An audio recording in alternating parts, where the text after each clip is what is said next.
जगात प्रत्येकजण एक गोष्ट शोधत असतो, सत्याच्या खरीखुरी ओळख आणि जीवनाचा अर्थ. पण त्यापेक्षा अधिक गूढ आणि गुंतागुंतीचा प्रश्न आहे, माया म्हणजे काय?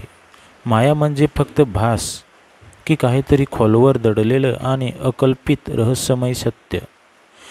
भगवान श्रीकृष्णांनी आपल्या अमर उपदेशात माया या संकल्पनेचा इतका खोलवर उलगडा केला आहे की ज्याला समजून घेणं म्हणजेच जीवनाच्या गुंतागुंतीतून मुक्त होण्याचा मार्ग शोधणं होय.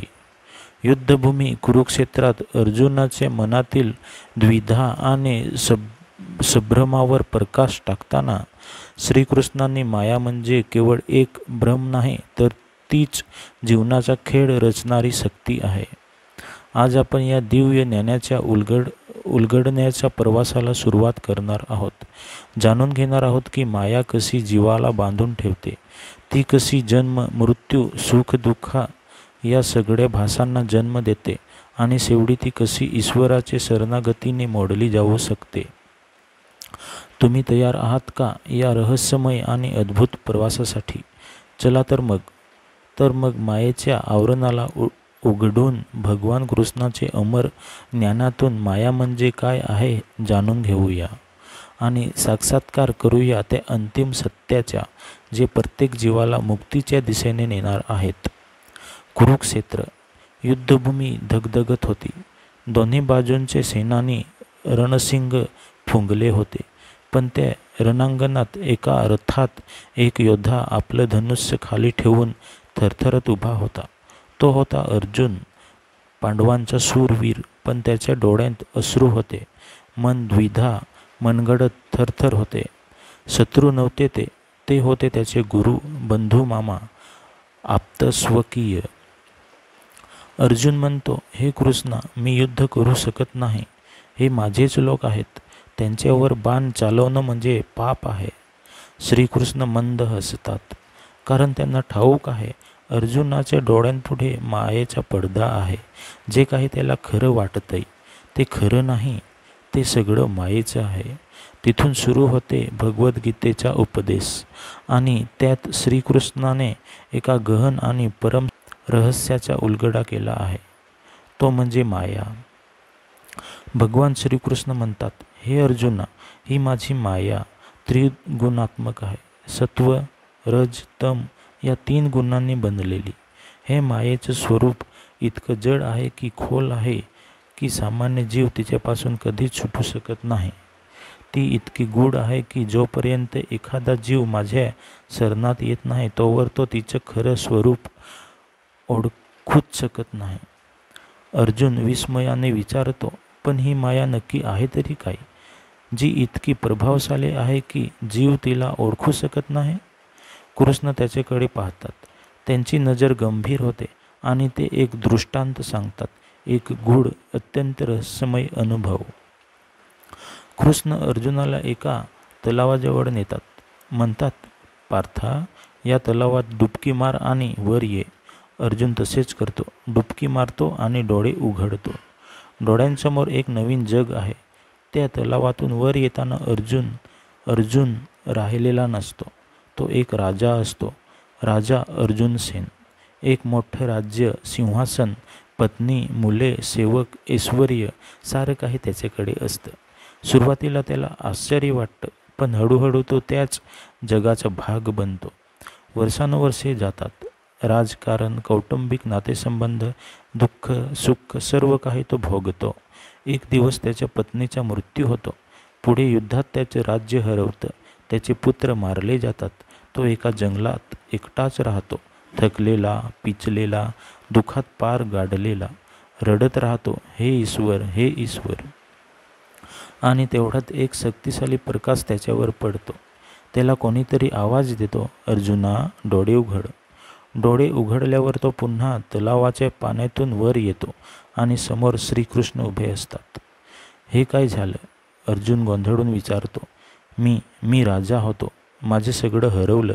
माझे आयुष्य, पत्नी, मुले, राज्य. श्रीकृष्ण गंभीर स्वरात म्हणतात, हे सगळं भासतं होतं, पण खरं नव्हतं. तू काहीच हरवलं नाहीस, कारण तुझं काहीच खरं नव्हतं.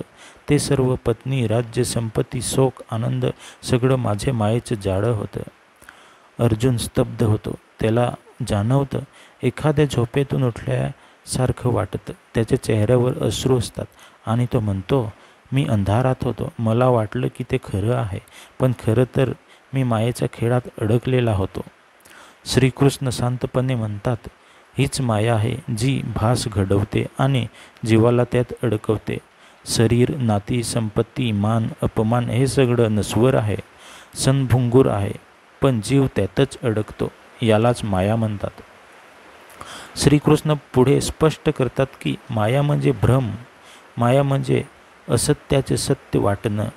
जसं एखादे अंधारे खोलीत दोरीला साप समजतो, तो साप खरं तर नसतोच, पण मन त्याला खरं मानतं. तसंच हे जग आहे. जे काही आपण पाहतो, ऐकतो, स्पर्शतो ते सगळं मायेचं आहे. श्रीकृष्ण म्हणतात, जीव जन्म घेतो, मोठा होतो, संसार करतो, म्हातारा होता आणि शेवटी मरतो आणि वाटतो की मी हे शरीर आहे. पण हे शरीर क्षणिक आहे, जे बदलतं, नष्ट होतं. ते खरं असू शकत नाही. तुझ्या खऱ्या स्वरूपाशी नातं तोडून तुला हे असत्य सत्य वाटायला लागणं हाच मायेचा प्रभाव आहे. पृथ्वीवरील प्रत्येक जीव मायेच्या या खेळात अडकलेला आहे. पण या मायेपलीकडे एकच गोष्ट आहे आणि ती म्हणजे परमात्मा. तोच सत्य आहे जो मी म्हणतो. तो शरीर नाही, तो आत्मा आहे, जो शुद्ध, शाश्वत, अविनाशी आहे. श्रीकृष्ण सांगतात की जो मायेच्या पलीकडे पाहू शकतो, जो त्या आभासावर विश्वास ठेवत नाही आणि जो सत्य शोधतो, तोच खऱ्या अर्थाने मुक्त होतो. म्हणूनच भगवद्गीतेत त्यांनी म्हटलं आहे, मम माया दैवीही, माझी माया दिव्य आहे, पण जो माझ्या शरण येतो तो या मायेचं भेदन करू शकतो. माया केवळ एक भास नाही, ती एक शक्ती आहे जी ईश्वराच्या इच्छेने कार्य करते. ती जन्म घेते, वाढते आणि मोहमायेत गुंतवते. माणूस स्वतःला राजा समजतो, दुसरा भिकारी असतो, पण दोघंही एकाच मायेच्या साखळदंडात अडकलेले असतात. माया ते वेगवेगळे भूमिका घालते, पण त्यामागचा आत्मा एकच असतो. जसा नट रंगमंचावर वेगवेगळ्या भूमिका करतो, तसा जीव कधी राजा, कधी सेवक, कधी शत्रू, कधी प्रियजन, पण शेवटी सर्व मायेचं नाटक. ही माया शरीरात प्रवेश करते आणि जीवाला भोगांची आसक्ती देते. भोजन, वासना, कीर्ती, मोह. ती त्याला संसारात गुंतवते. पत्नी, मुले, वैर, स्पर्धा, दुःख, हर्ष. ती त्याला सांगते हे तुझं आहे आणि जीव विसरतो मी कोण आहे. जेव्हा श्रीकृष्ण हे सांगतात तेव्हा अर्जुनाचे डोळ्यातील अज्ञात दूर होतं. तो म्हणतो, हे कृष्ण, आता मला समजलं, हे शरीर, ही लढाई, हे नातेसंबंध, हे सगळं तात्पुरतं आहे. मी मायेच्या भासात होतो, आता मला माझं खरं रूप समजलं. मी आता आत्मा आहे, तूच सत्य आहेस आणि तुझी माया ती केवळ एक परीक्षा आहे.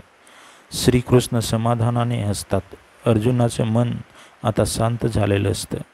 त्याचा संकल्प दृढ झालेला असतो. त्याला आता जग, मरण, विजय, पराजय कोणत्याच गोष्टीचं आकर्षण उरलेलं नसतं, कारण त्याला समजलेलं असतं हे सगळं मायेचा खेळ आहे.